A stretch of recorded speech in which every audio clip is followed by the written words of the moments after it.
Halo semuanya, kali ini kita akan membahas tentang effective coaching, yaitu bagaimana mengembangkan potensi orang lain.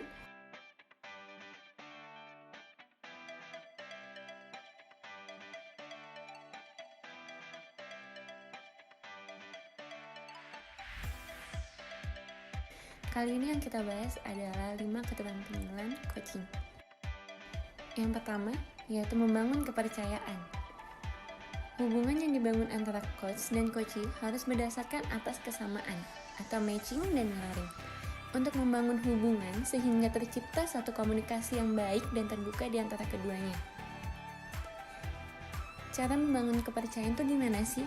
Yang pertama, passing leading, mencari kesamaan dari lawan bicara kita, entah itu dari topik, hubungan, hobi, cara duduk, bicara, atau lain sebagainya. Yang kedua, memahami effective communication, yaitu isinya adalah konten 7%, suara 38%, body posture and facial expression dinilai 55%. Yang ketiga, kita harus memahami referensi model, seperti visual, auditory, and kinesthesis. Lalu yang kedua, aktif mendengarkan. Active listening, yaitu ada tingkat 3.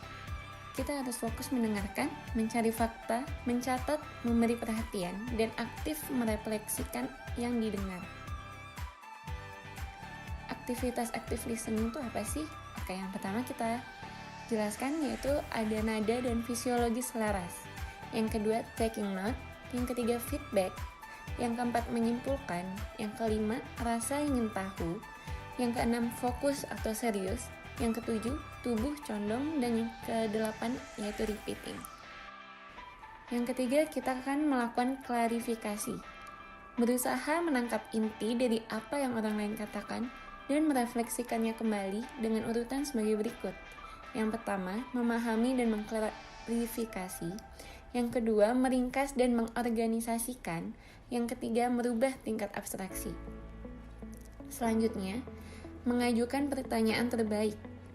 Mengajukan pertanyaan yang tepat merupakan salah satu kunci keberhasilan seorang coach. Untuk apa sih?